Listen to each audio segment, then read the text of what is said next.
The king orders that all Vikings be exterminated from English shores. Siblings Leif and Freydís arrive from Greenland looking for the man that abused Freydís, marking her with a cross on her back. Prince Harald takes a liking to her, however she finds her abuser arriving on board the same boat as his brother Olaf. Olaf joins King Canute of Denmark, offering his forces in response to the Viking termination in England. However, he does not like the idea of fighting alongside pagans, being a Christian himself. Harald talks the opposing sides down from fighting, uniting them. In Kattegat, Freydís attacks her abuser, killing him.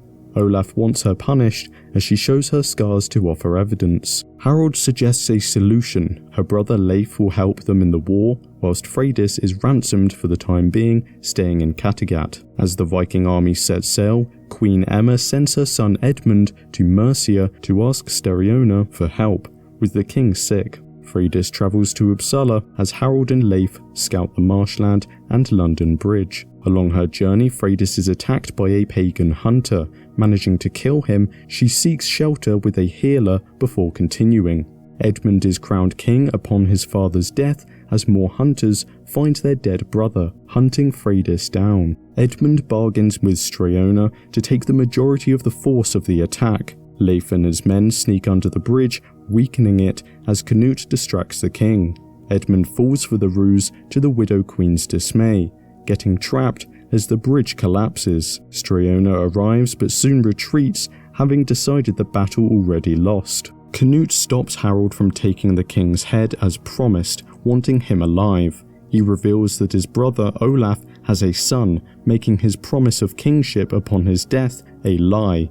Meanwhile, Freydís speaks with a seer to learn of her destiny. Canute kills Steriona, deciding he will stay in England and be king alongside Edmund. He has Emma's children returned from Olaf with Godwin's help, as Leif begins to question his beliefs. Meanwhile, the hunters find the healer's hut, ransacking the place. They find Freydís telling her to return to Kattegat with a message: the Jarl Cora is coming. Olaf visits the Queen of Denmark, telling her of the news that her husband is staying in England.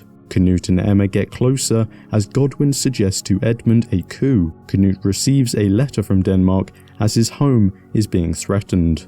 Before leaving, Canute marries Emma, placing his father King Svein Forkbeard on the throne for now. Freydís finds Uppsala in ruins as Edmund and Godwin conspire once more, before Godwin kills the king. Olaf meets Cora, striking an alliance to take Kattegat. Canute's wife arrives in England. She ensures her safety by threatening to sail her fleet under Olaf's flag if she is harmed. Wanting the location of this fleet, Forkbeard agrees to have Emma removed, taken back home. However, the Danish queen simply promises they will not aid his foes.